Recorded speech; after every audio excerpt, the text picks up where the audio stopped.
Februari 13, 2026. Karibu katika tafakari ya neno la Mungu. Atukuzwe Mungu Baba aliye hai, ambaye kwa neema yake tunapata fursa ya kujifunza maneno matakatifu ambayo yana uwezo wa kuhuisha roho zetu, kutukuza katika ufahamu wa mambo ya Mungu na kutupa hekima, maana kumcha Bwana ni chanzo cha hekima. Leo basi ni Februari 13 kama nilivyosema. Naitwa Zawadi Machibia. Karibu katika tafakari ya neno la Mungu inayoandaliwa na mchungaji Chris. Inapatikana kwenye Rhapsody ya Uhakika au Rhapsody of Realities kwa Kiingereza.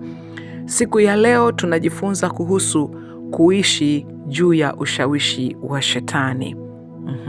Neno la msingi liko katika kitabu cha Luka sura 22 mstari wa 3. Narejea tena, ujumbe wetu unasema ishi juu ya ushawishi wa shetani. Nikukumbushe tu kwamba tafakari hizi zinaandaliwa na mchungaji Chris, na mara zote husema kwamba ni vizuri, Waingereza wanasema utoe credit, kwa maana kwamba uitambue kazi ya mtu mwingine ambayo Roho Mtakatifu amemtumia kuweza kufikisha ujumbe wenye ushindi na uwezo wa mamlaka ya jina la Yesu na mamlaka ya neno la Mungu. Sasa hizi tafakari zote ninazokuletea kwa njia ya sauti zinaandaliwa na mchungaji Chris. Mchungaji Chris ndiye anayeziandaa kila mwezi, zaidi ya miaka 25 sasa. Kwa hiyo nakukumbusha tu kwamba zinatoka kwake, na atukuzwe Mungu Baba aliye hai kwamba zinapotoka kwake zinakuwa na sehemu ya neno la Mungu kutoka kwenye Biblia. Na Biblia inatuambia kwamba kila andiko lenye pumzi ya Mungu lafaa kwa mafundisho, kwa ajili ya kuwajenga watu, kuwaadabisha watu na kuwaongoza watu katika kweli ya Mungu. Basi ishi juu ya ushawishi wa shetani ndio ujumbe wetu leo. Neno la msingi liko katika Luka 22 mstari wa 3 ambao unasema, shetani akamwingia Yuda aitwaye Iskariote, naye ni mmoja wa wale thenashara. Shetani akamwingia Yuda aitwaye Iskariote, naye ni mmoja wa wale thenashara. Katika ufafanuzi, mchungaji Kristo anasema Yuda Iskariote alikuwa mmoja wa wanafunzi 12 wa Bwana Yesu. Alitembea na Bwana akisikia mafundisho yake na kushuhudia miujiza yake. Hata hivyo, Yuda alikuwa na udhaifu. Alipenda kuchukua kisichokuwa chake, na hilo lilifungua mlango kwa shetani kuutawala moyo wake. Biblia inatuambia Yuda alikuwa mweka hazina wa huduma ya Yesu, na mara nyingi aliiba pesa kutoka kwenye mfuko. Rejea Yohana sura ya 12 mstari wa 6. Jambo ambalo hakutambua ni kwamba shetani hutumia udhaifu wa mtu, dhambi zile zile anazopenda, ili kumdhibiti na kumwangamiza. Yuda alifikiri kwamba alikuwa mwerevu, lakini kwa hakika alikuwa akiongozwa kuelekea kwenye anguko lake mwenyewe. Maandiko yanaonyesha kwamba Yuda alienda kwa viongozi wa Wayahudi na kujitolea kumsaliti Bwana. Alipowapeleka wale askari kwa Yesu na kumsaliti kwa kumbusu, Yesu alimtazama na kusema, Yuda, unamsaliti mwana wa Adamu kwa kumbusu. Rejea Luka 22 mstari wa 48. Hata wakati huo Yuda hakuhisi majuto yoyote, wala hakujuta. Hakuhisi majuto mpaka pale alipoona Yesu akihukumiwa kifo. Ndipo ghadhabu ya kile alichokifanya ikamfika hasa. Akiwa amejaa kukata tamaa, Yuda alitoka nje na kwenda kujinyonga. Alipotea milele. Hivyo ndivyo shetani anavyofanya kazi. Anawapofusha waathirika wake kwa hila na tamaa hadi hawajielewi tena. Anawaongoza kufanya vitendo ambavyo hawawezi kuvielezea na kufanya maamuzi ambayo hawawezi kuyatengua. Yuda kamwe hakukusudia kuwa muuaji, lakini dhambi ni njia ambayo haina mwendo salama. Fikiria jinsi watu wengi leo kama Yuda wanavyoongozwa na uchoyo, hasira na tamaa mbaya. Wauaji wengi, majambazi na wanaume makatili wana familia, wana wazazi au watoto wanaowapenda. Bado wanafanya yasiyofikirika na baadaye wanajiuliza, kwa nini nilifanya hivyo?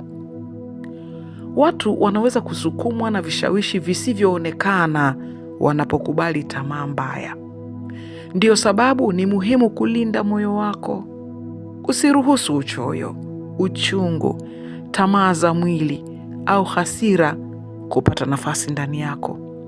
Jaza moyo wako kwa neno na ujitoe kwa Roho Mtakatifu.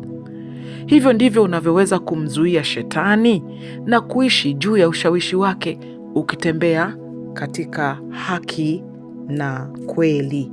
Haleluya. Maombi. Mpendwa Baba, ninakushukuru kwa nuru ya neno lako na huduma ya Roho wako inayonifanya nienende katika haki na kweli. Moyo wangu umejawa pendo lako na mawazo yangu yanaendana na mapenzi yako. Ninakataa kila ushawishi wa shetani na ninatembea katika hekima, utakatifu na nguvu za Roho, katika jina la Yesu. Amina. Basi masomo zaidi katika tafakari ya leo tunayapata kutoka kitabu cha Yohana Mtakatifu sura ya 13 mstari wa 2. Neno linatuambia, hata wakati wa chakula cha jioni, naye Ibilisi amekwisha kumtia Yuda mwana wa Simoni Iskariote moyo wa kumsaliti. Yakobo sura ya 1 mstari wa 14 na wa 15, Biblia inatuambia, lakini kila mmoja hujaribiwa na tamaa yake mwenyewe, huku akivutwa na kudanganywa. Halafu ile tamaa ikisha kuchukua mimba huzaa dhambi, na ile dhambi ikisha kukomaa huzaa mauti.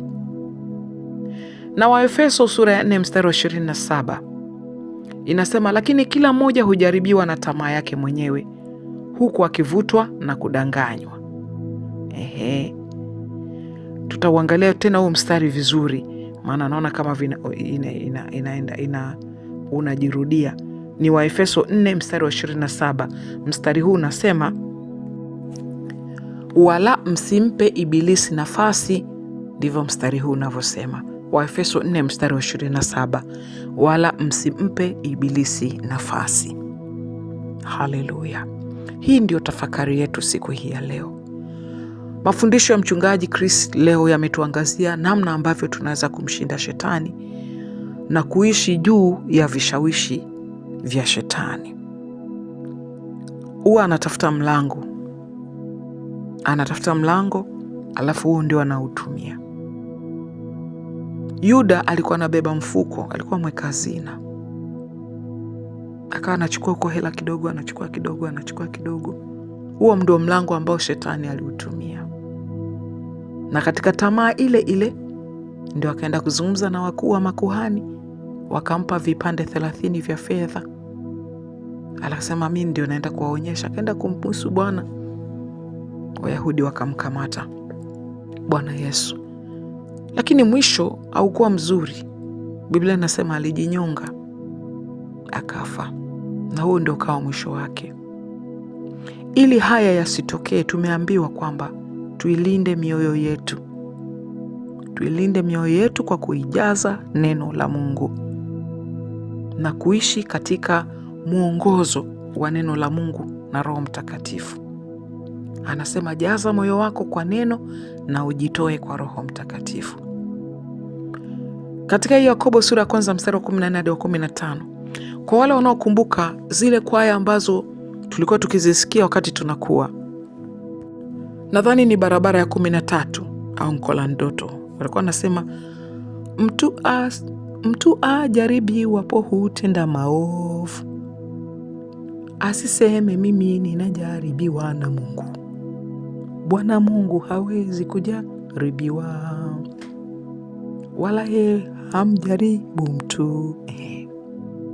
lakini kila mtu hujaribiwa kwa tamaa zake mwenyewe na kudanganywa. Tamaa ikichukua mimba huzaa mauti. Anasema tamaa ikichukua mimba huzaa dhambi, huzaa dhambi. Dhambi ikisha kukoma huzaa mauti, huzaa mauti. Kwa hiyo anasema, ndugu zangu, tunatakiwa kuwa macho. Tunatakiwa kuwa macho kwa Roho wa Mungu, kwa msaada wa neno la Mungu, ili tuweze kukabiliana na vishawishi vya shetani tukiwa na ufahamu. Hapa tumeambiwa choyo, tamaa mbaya, na matendo maovu, hizo ndio shughuli za shetani. Lakini tukiwa ndani ya Kristo tunaambiwa tusimpe ibilisi nafasi. Haleluya. Kwa sababu hapa tunaambiwa kila mmoja hujaribiwa na tamaa yake mwenyewe, huku akivutwa na kudanganywa. Alafu tunaambiwa tamaa ile ikiisha kuchukua mimba inazaa dhambi, na ile dhambi ikisha kukomaa inazaa mauti. Kwa hiyo tunayo ya kujifunza kwamba tunatakiwa kuwa hai katika Roho, kulinda mioyo yetu. Tusiruhusu uchoyo, uchungu, tamaa mbaya za mwili na hasira kupata nafasi ndani ya mioyo yetu. Haleluya. Tuijaze mioyo yetu kwa neno la Mungu na tujitoe kikamilifu kwa Roho Mtakatifu. Basi neno letu au tafakari yetu kwa leo imekomea hapo. Kama hujampa Bwana Yesu maisha, na kukaribisha tena.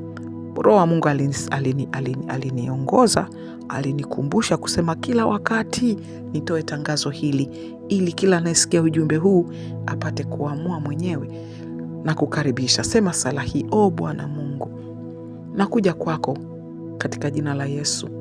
Ninaamini kwamba Yesu Kristo ni mwana wa Mungu aliye hai. Ninaamini kwamba Mungu alimfufua kutoka kwa wafu, na kwa kinywa changu ninakiri kwamba Yesu Kristo ni Bwana wa maisha yangu kuanzia leo hii. Ninapokea kwa imani uzima wa milele ndani ya roho yangu. Nimezaliwa mara ya pili. Amina. Nakupa hongera kama umesema sala hii kwa dhati ya moyo. Mungu wangu aliye hai na wa rehema nyingi akakutie nguvu kwa Roho wake Mtakatifu kuweza kuyakulia maneno ya uzima, ili usimame katika Roho na katika neno la kweli. Haleluya. Ukiona maswali tuandikie, au unataka kutupa ushuhuda tuandikie. Alama ya kujumlisha 255 766 444 996. Mungu Baba aliyezifanya mbingu na nchi akubariki.